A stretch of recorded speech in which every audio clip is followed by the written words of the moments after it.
This is the Jeff McLeod Show, where we talk about God, America, the things that make our country great, and so much more.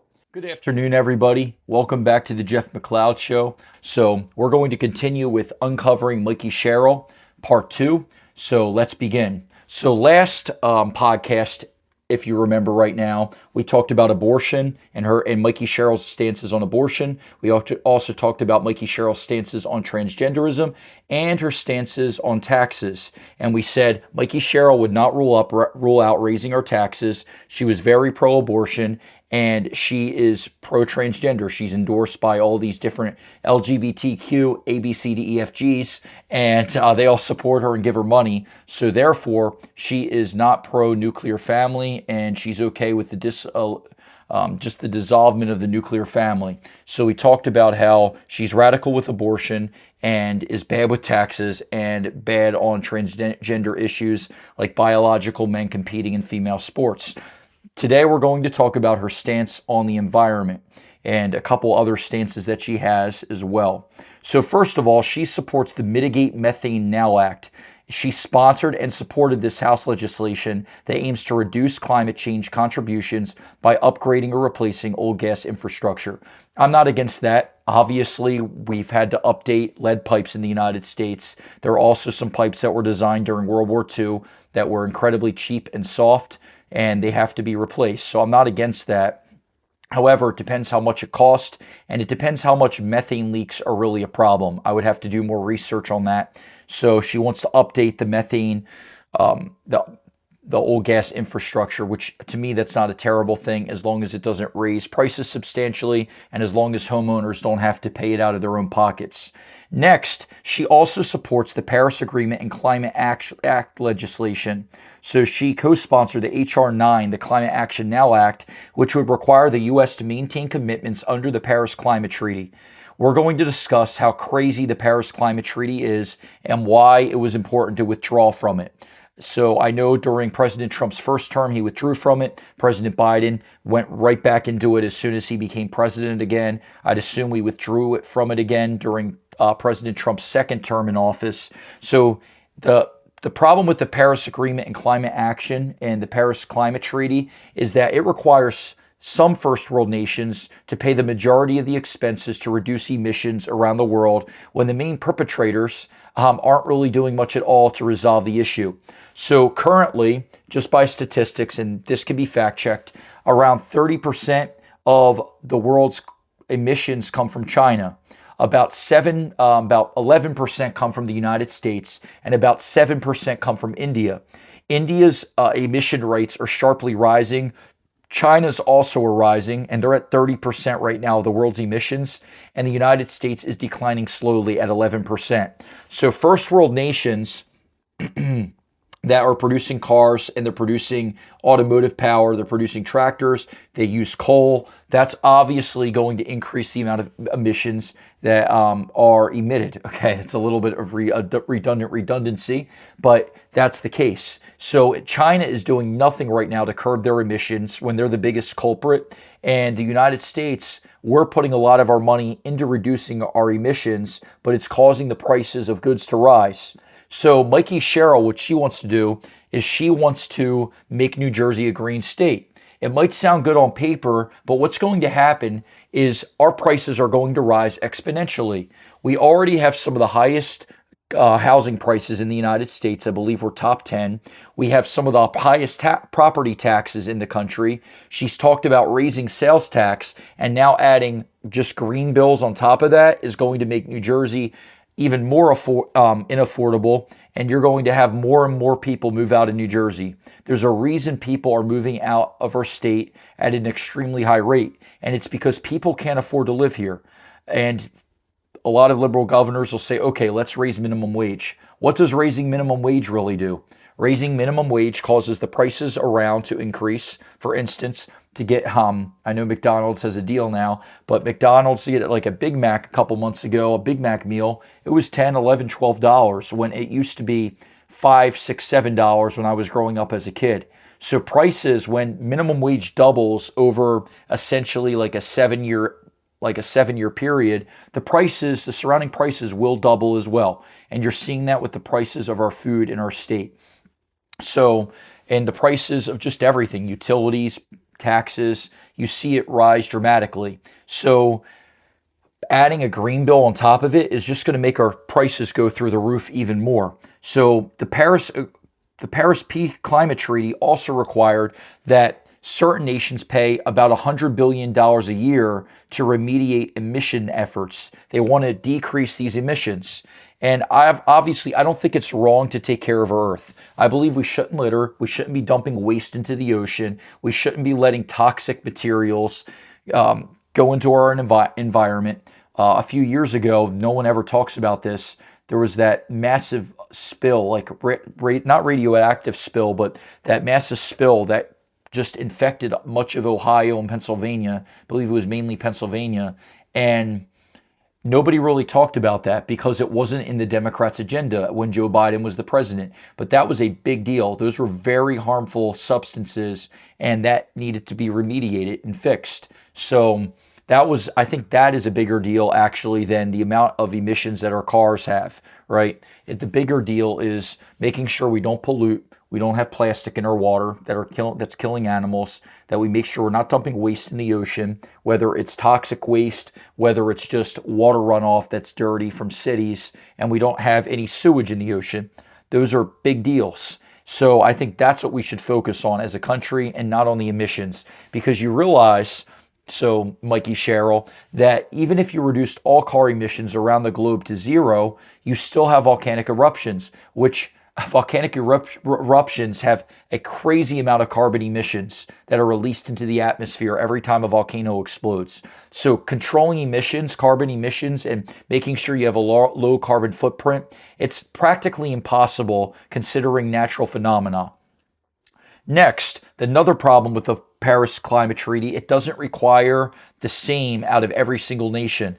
As I've mentioned, China is a giant culprit in the world's global emissions, 30%. So a lot of times what we do is we say, hey, we're going to pass this Green Act in the United States. We're going to fix the problem here. But what about all the way across the world? In China, where their emissions are through the roof, you have photochemical smog in many of their cities, and that's not being resolved. India, right now, it's steeply rising the amount of emissions. So these countries need to hold their part. I think, like President Trump did, we need to withdraw outside of that treaty. It's been a disaster. We have to pay a lot for it, and we have to agree to spend $100 billion when we're not even the primary culprit right now. So the goal for many Western nations is to cut emissions by 40 to 50% by 2030. This would include the European Union, the US, the UK, Canada, and Australia. So they want to greatly reduce it, and I don't have a problem as long as it doesn't cost a ton of money and we're not forced to buy electric vehicles. So Mikie Sherrill, what she's going to want us to do is she's going to want us to buy more electric vehicles, and electric vehicles are extremely expensive to replace. A Tesla battery runs you $10,000 to $15,000 minimum. I know people with Teslas, and it's very expensive to replace a Tesla battery. If you have the money to do it, go ahead, buy a Tesla and replace the $10,000 to $15,000 battery. But your average everyday folks, we'd like to be able to spend $200 to $300 to replace a battery. So there's that. China is responsible, as I mentioned, or as Donald Trump says, China, and they produce 30% of the emissions alone around the world. So China needs to reduce their emissions. India needs to, and they pledged only to reduce intensity. India did. And China, by the way, is allowed as well to increase their emissions until 2030. So there's no remediation efforts from their part. So why in the western side of the world, I'm talking about European countries and the United States, why are we making a significant effort to reduce emissions when the other side of the world is doing nothing? And ultimately, the only thing that solves this problem is the entire world reducing emissions. So until China and India stop, and even if they did stop, you have to make sure that there's an infrastructure in place to eliminate, for instance, gas-powered cars, and you have to make sure that the prices are cheap.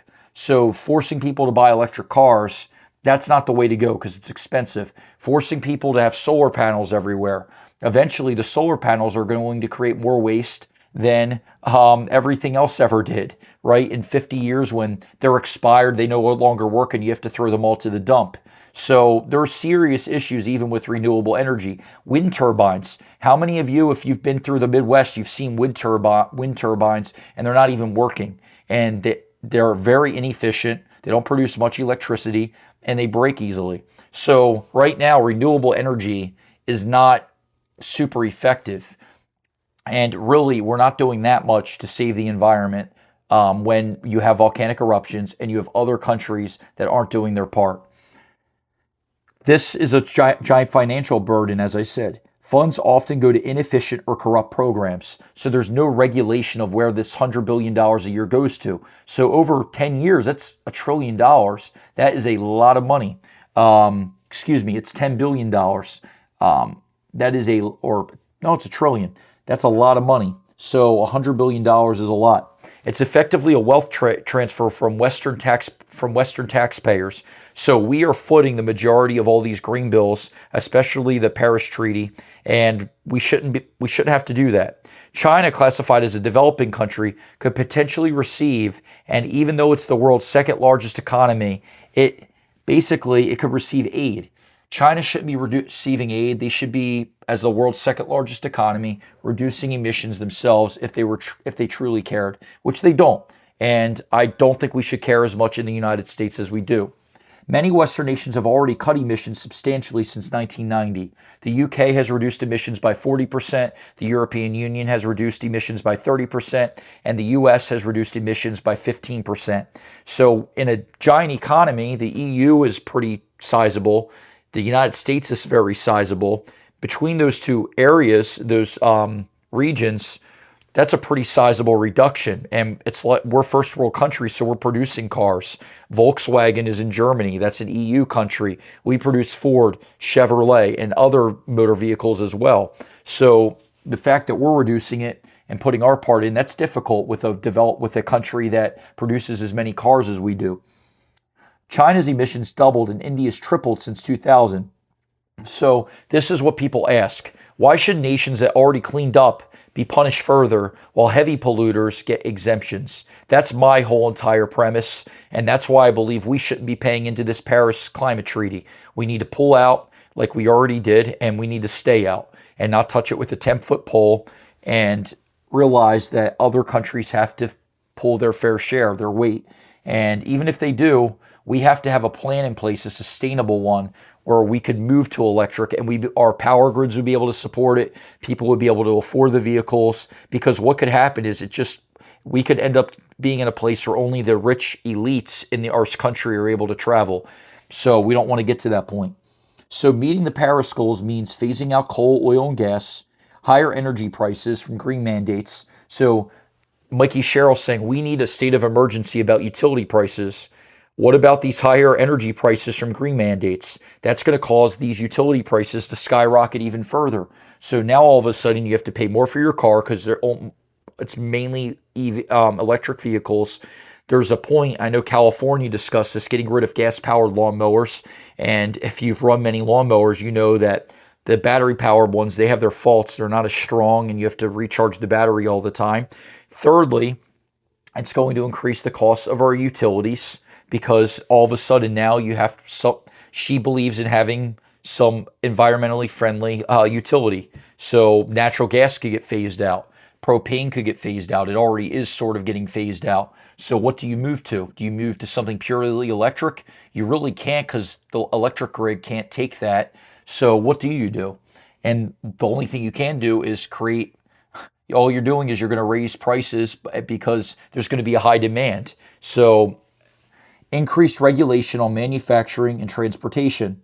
So all of a sudden, automobile companies, they're told in our state you have to have this part to be able to comply to New Jersey state law. Okay, that's another problem. Western economies face competitiveness disadvantage as goods from China or India may be produced cheaper. So what might happen is people buy outside of the country. And right now, this is a separate subject for a different day. Tariffs are hit on right now in China and India. So you're really getting no cheap prices. So really what's going to happen is you're going to have this curve of prices continuing to rise. And as a New Jersey state resident and as somebody who is 26 years old and wants to be able to live in New Jersey, this is really going to drive people my age who want to make a successful life and have a successful job and career and be able to buy a house. Makes it pretty much impossible in our state. Here's the counter argument to this. Western nations emitted more CO2 over the past 150 years, so they should lead in cleanup. Really? Like you're going to blame us for what we did in the past? I don't think that's a good argument because no one alive right now has emitted it. I don't think we're more responsible. Right now, China and India have a lot more people. So when they emit emissions, it's a lot quicker because you have more people probably with cars driving and you have more factories that are producing pollution. So I don't agree with this mindset. And early adopters can create green jobs and dominate clean tech markets. I want to be abundantly clear. I'm not against green energy, renewable energy. I'm for capitalism. And in a capitalistic society, there should be no incentive either way. The incentive should be the affordability, and you have this curve, the supply and demand chain, right? The supply curve, the demand curve. So when there's a high demand for something, and obviously if there's not a sufficient quantity, prices are going to rise. That's like the Phillies tickets. Stinks the Phillies lost. I'm a Phillies fan, but that's like Phillies tickets to the playoffs. A few years ago, they were $100 because the demand was lower. Now they're $500 because the demand is so much higher. And the same thing is true with goods in the free market. So I'm for buying whatever is most affordable. If it's a electric car, if someday it's a gas power car, if someday it is a solar power car, whatever is cheapest and most reliable, I support that. But it should all be within our capitalistic free market. So, and I'm not for the global good type thing. We are our own sovereign countries. We make our own sovereign decisions. We should do what's best for our own people. We shouldn't be doing what's best for the world's economy. I really don't care.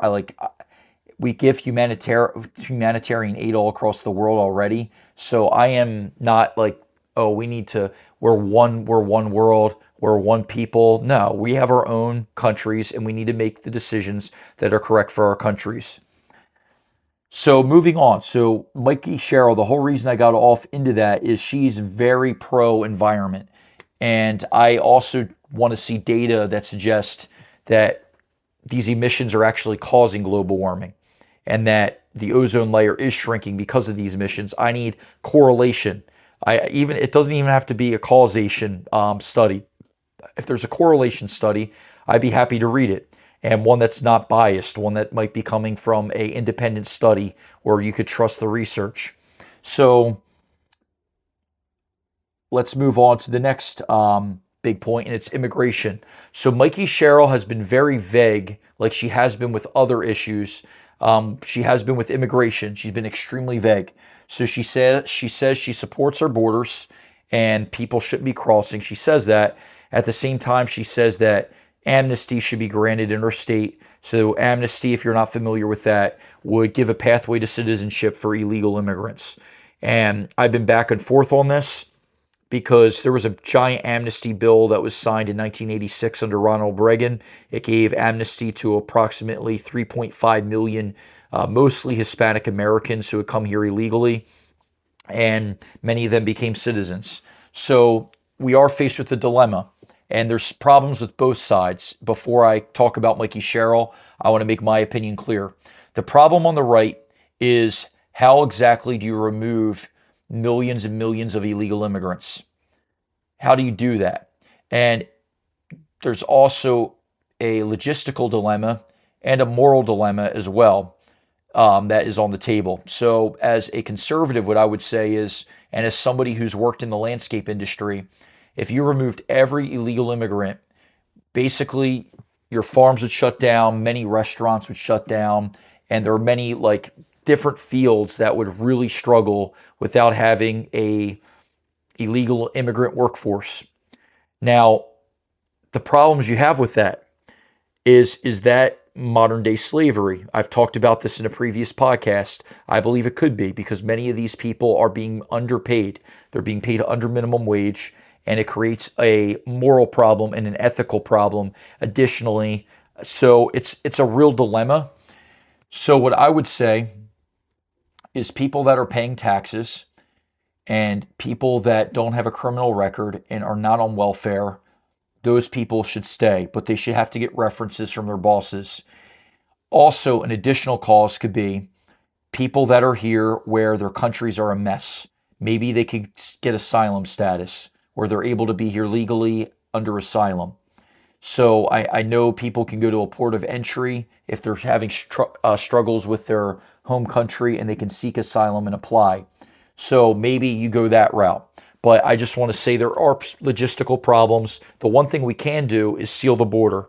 The one thing we can do is deport criminally illegal immigrants. The one thing we can do is deport people who are not paying their taxes. Another thing we can do is deport people who are on welfare, because it shouldn't be the burden of American citizens paying for all that. So they should have to contribute into our healthcare system if they want to be able to receive healthcare. It's as simple as that. And it's not being, people say, oh, universal healthcare is a universal human right. I don't think it is.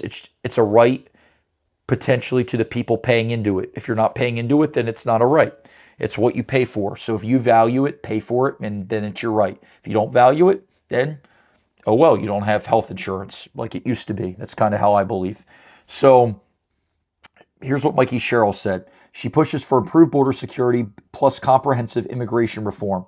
She has stated in a press release that she urged the speaker to take bipartisan action to fix what she calls a broken immigration system, and also emphasize border security in the same statement. So the problem I have with this is a lot of your Democrats will talk about how we need border security, but none of them would even bring it up before Donald Trump.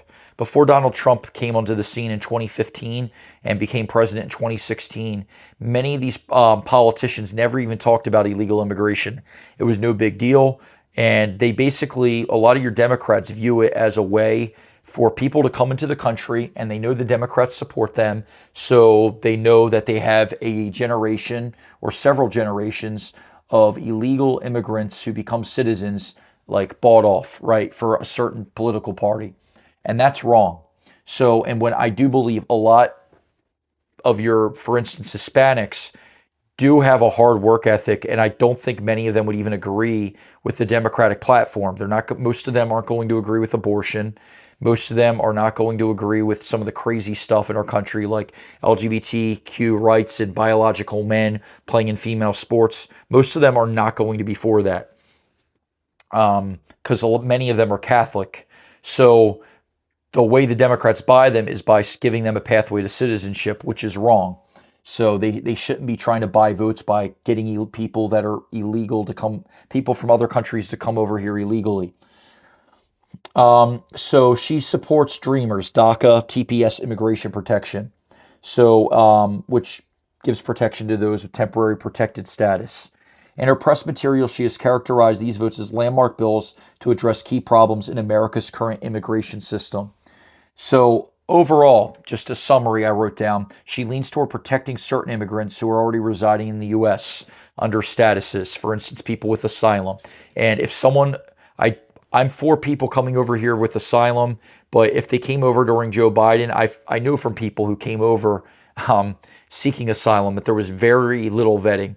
And if you wanted to DM me or ask me, I could give you the story, but there's very little vetting. I think those people should be vetted, so we're making sure we don't have sleeper cells come into our country. But I do believe most of them are fleeing bad situations and they want the American dream. So I'm all for that. And I also believe they should have to integrate into our culture. That's another belief that I have. So I'm fine with people speaking Spanish, whatever. I actually would like to learn how to speak Spanish better. But I think they should have to learn English as well, because they're living in the United States. And without a common language, you can't maintain a common culture.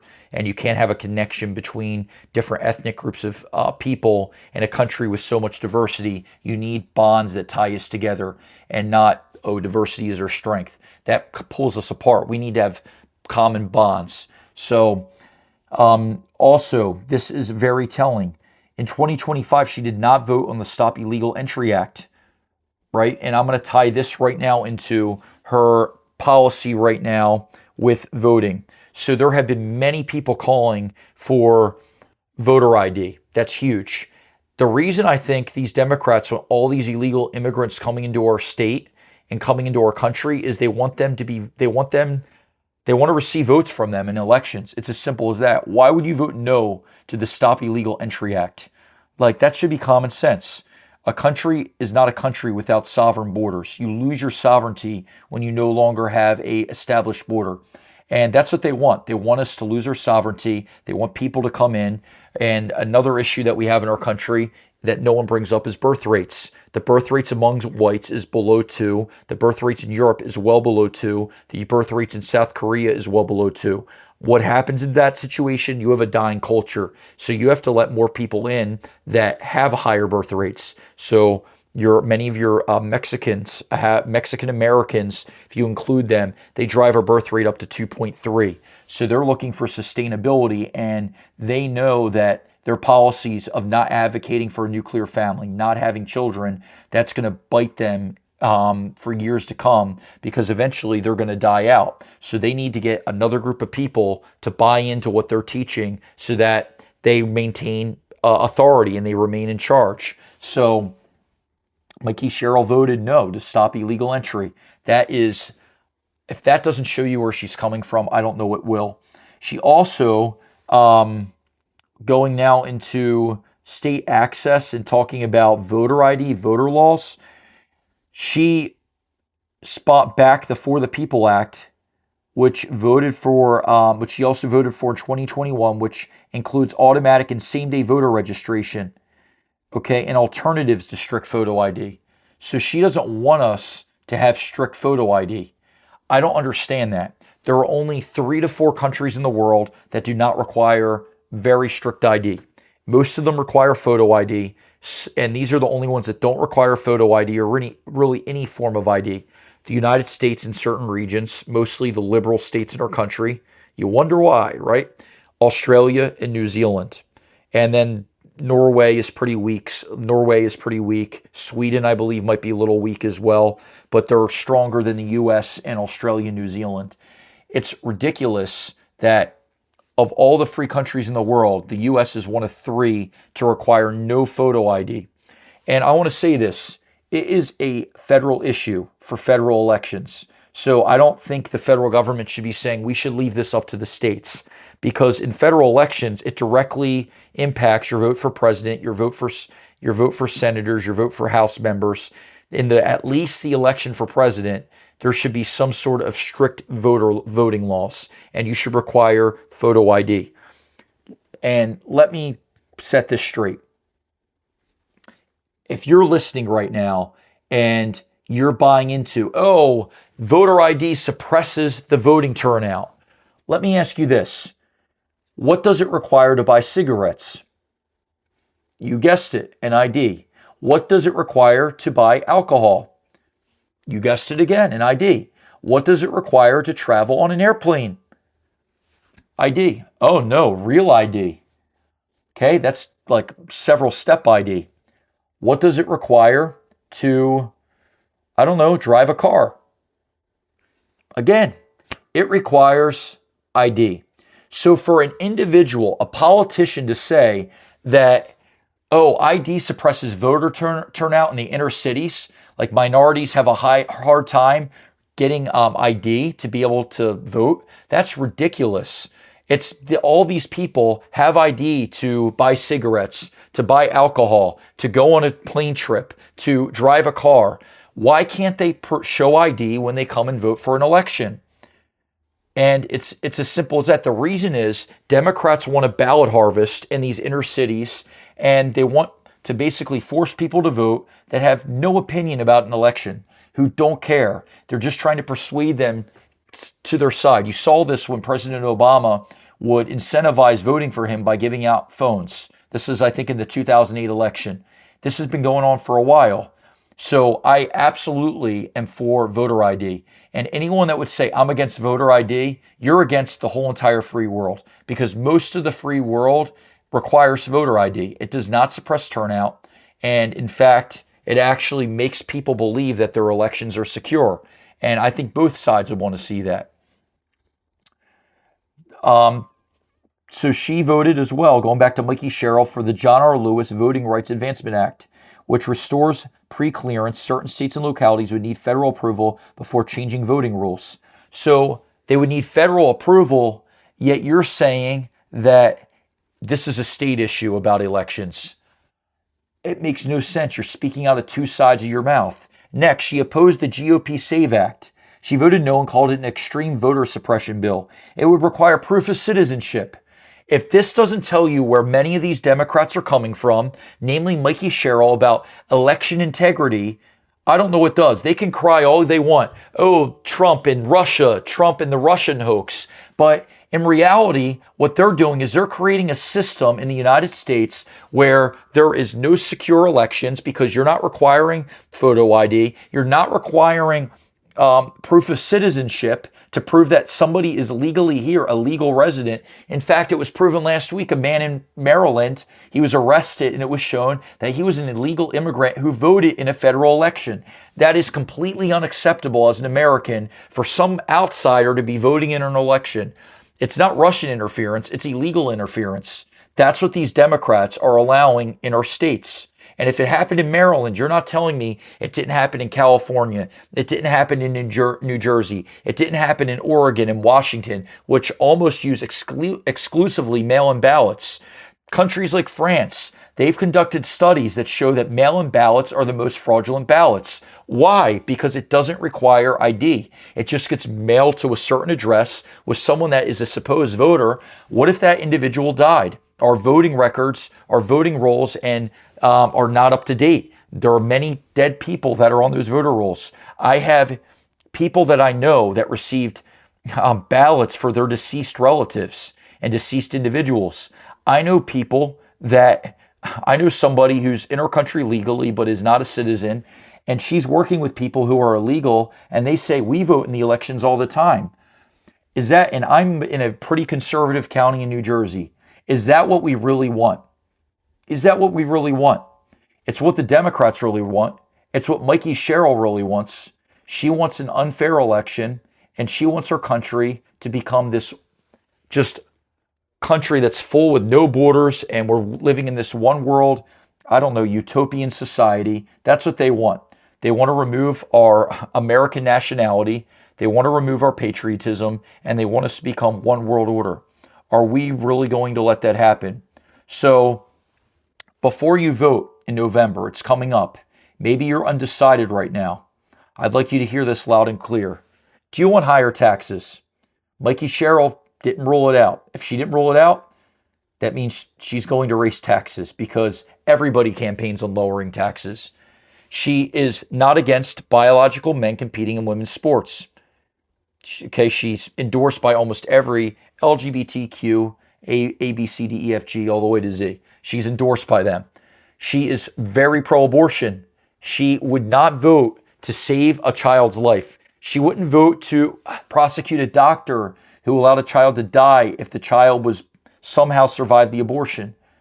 That's radical. She's not some moderate. She is not for requiring voter ID. That destroys the integrity of our elections. She wants to raise our prices because she wants all these green laws in effect. So we're seeing all these different issues with Mikie Sherrill and her viewpoints. She encourages illegal immigration. Like, I could go on and on and on about all the bad points that she has. Are we really going to let this happen? As New Jersey voters, we need to go out this fall and we need to make sure we vote for Jack Ciattarelli. And Jack Ciattarelli, he's for lowering taxes. He has stated that. There's other issues as well. He's for voter ID. And he would like that to happen in our state so we have some integrity. He's against illegal immigration. There's some things I disagree with him on, of some of the other points I talked about with Mikie Sherrill, like the environment. And I would disagree with Jack Ciattarelli on abortion, but he's not as extreme as Mikie Sherrill on abortion. So you have a choice this November. Are you going to vote for Mikie Sherrill, or are you going to vote for Jack Ciattarelli? Stay tuned for part 3.